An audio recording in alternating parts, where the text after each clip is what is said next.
चलिए आरआरबी को जेई का एक क्वेश्चन है, इसको सॉल्व करेंगे।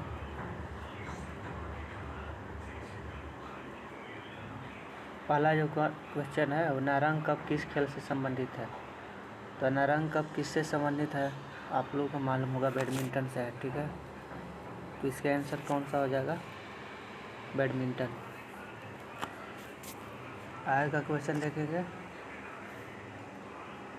रिले का उपयोग किस लिए किया जाता है भाई। रिले नाम सुने होंगे, रिले इलेक्ट्रिक सर्किट में रिले का जो यूज होता है वो निम्न वोल्टेज सिग्नल की मदद से उच्च वोल्टेज सर्किट को नियंत्रित करना। ठीक है, तो इसका भी आंसर हो जाएगा। आगे चलते हैं हम 3 नंबर का क्वेश्चन देखिए। 3 नंबर का जो क्वेश्चन है,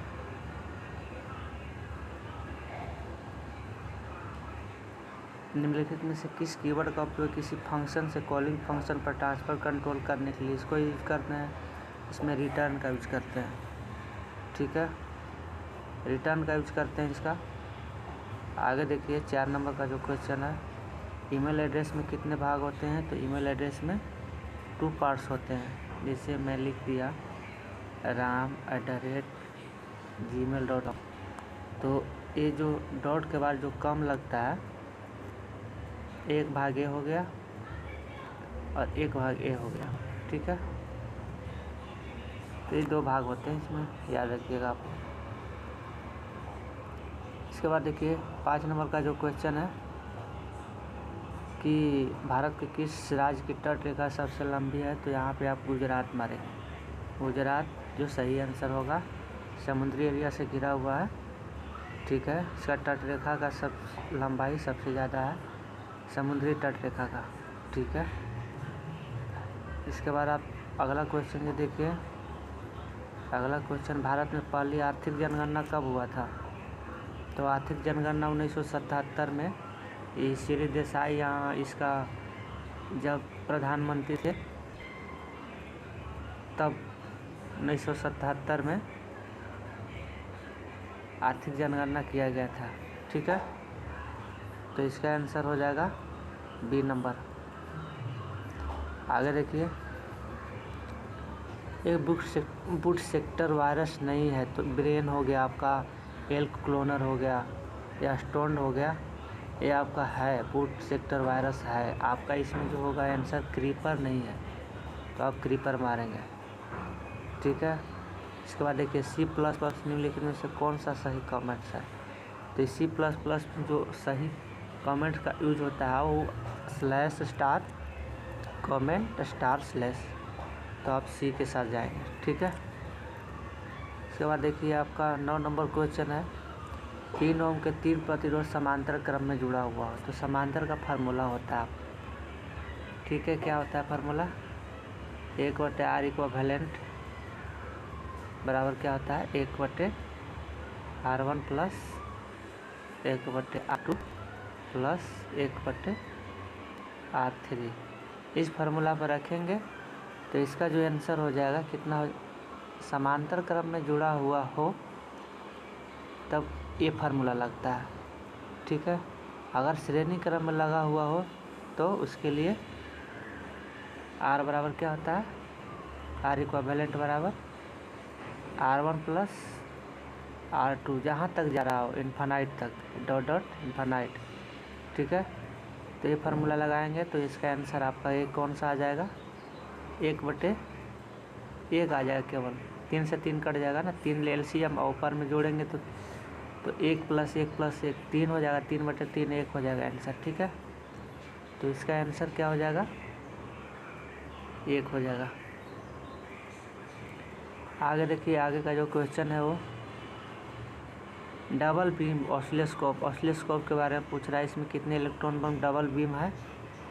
डबल बीम ऑसिलोस्कोप में कितने इलेक्ट्रॉन गन होते हैं। तो 2 इलेक्ट्रॉन गन मारिए। ठीक है, इसका जो आंसर हो जाएगा 2 इलेक्ट्रॉन गन।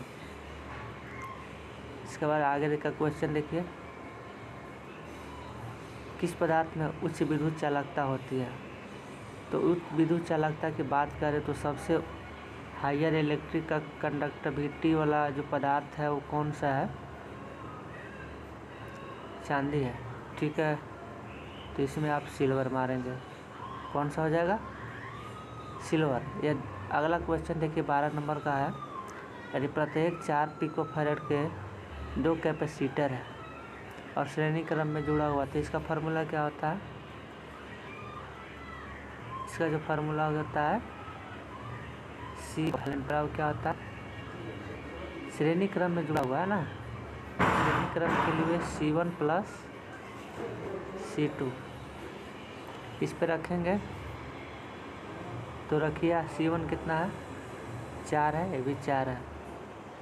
तो इसका जो आंसर आएगा, या इसको हम क्या कह सकते हैं, C1 गुने C2 प्लस C बराबर C1 प्लस C2। इस पर रखेंगे तो 4 को 16 और 4 प्लस 4 8 हो जाएगा। तो 16 को अगर 8 से काटेंगे तो 2 बार में कट जाएगा, तो इसका आंसर C हो जाएगा। आगे का जो क्वेश्चन है वो देखिए, जल्दी जल्दी क्वेश्चन को मैं ले रहा हूँ क्योंकि कम टाइम में ज़्यादा क्वेश्चन हो सके। मोलारिटी क्या कहते हैं? मोलारिटी क्या है? मोलारिटी है क्या कि 1 लीटर बिलियन में मौजूद बिलियन के मोलों की संख्या को क्या कहते हैं? मोलारिटी कहते हैं, ठीक।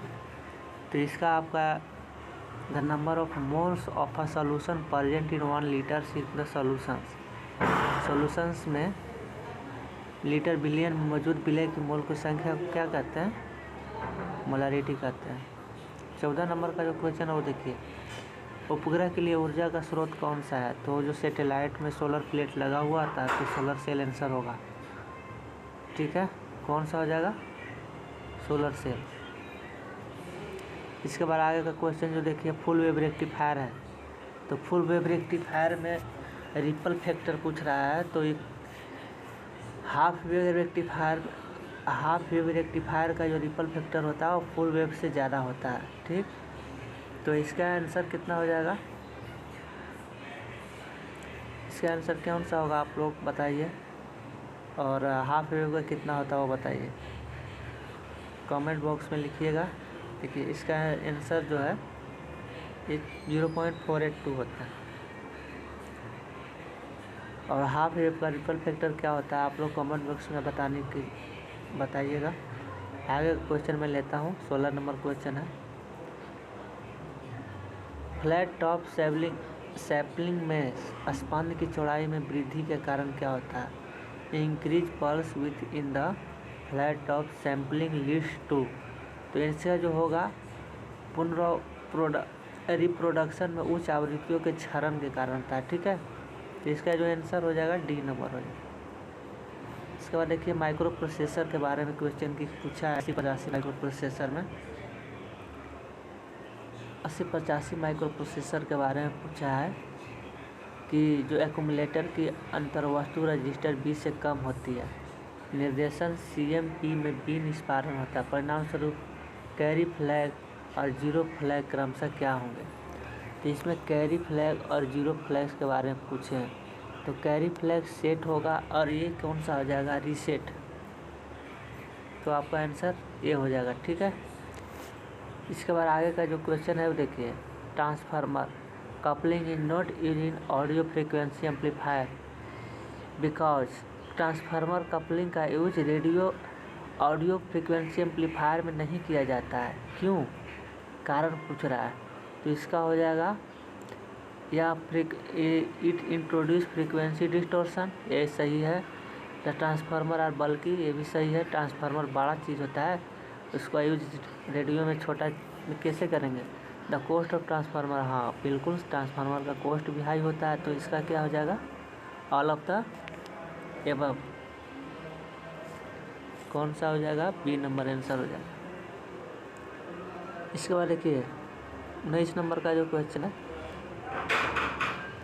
19 नंबर का क्वेश्चन है, वह इलेक्ट्रॉनिक्स परिपथ जो AC को DC में परिवर्तन करता है, यहाँ DC आउटपुट शिखर मान AC इनपुट शिखर मान से अधिक हो सकता है। तो इसका सही आंसर क्या हो जाएगा? Voltage multiplier. वोल्टेज मल्टीप्लायर का यूज जो होता है AC को DC में, और DC आउटपुट शिखर का मान AC इनपुट शिखर से अधिक होता है इसमें। तो वोल्टेज मल्टीप्लायर का यूज हम लोग क्या करते हैं? इसका आंसर हो जाएगा बी नंबर। आगे का क्वेश्चन देखिए 20 नंबर।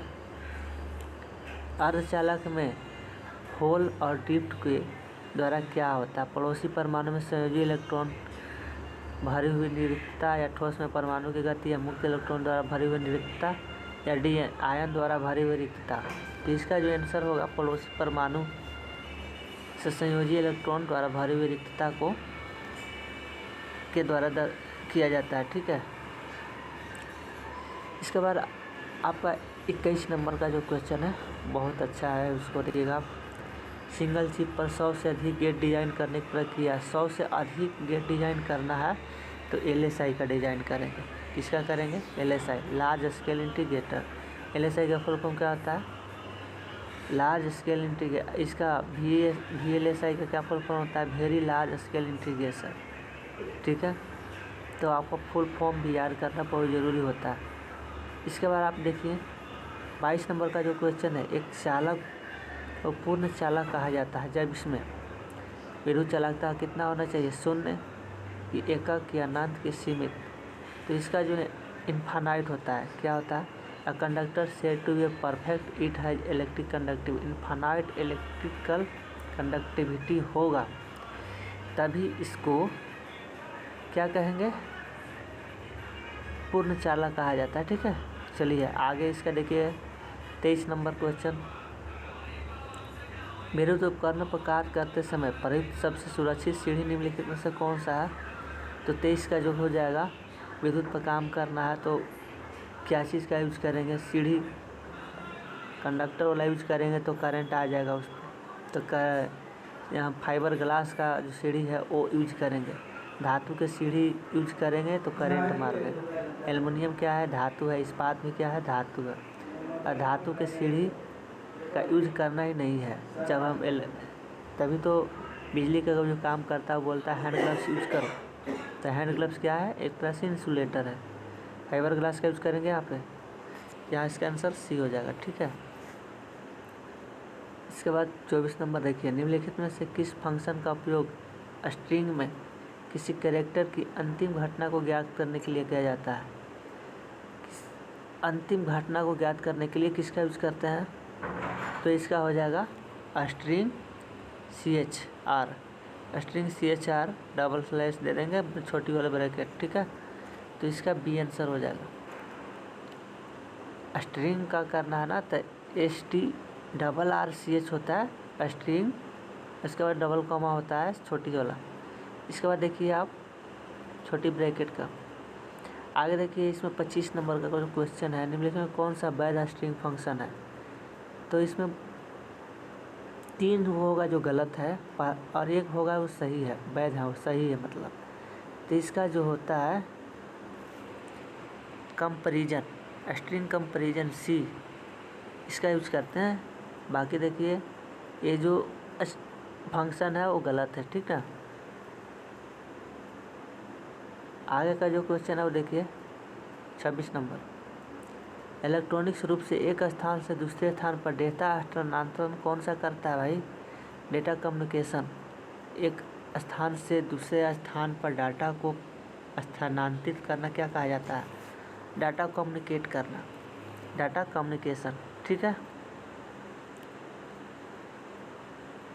इसके बाद आप देखिए 27 नंबर का क्वेश्चन है,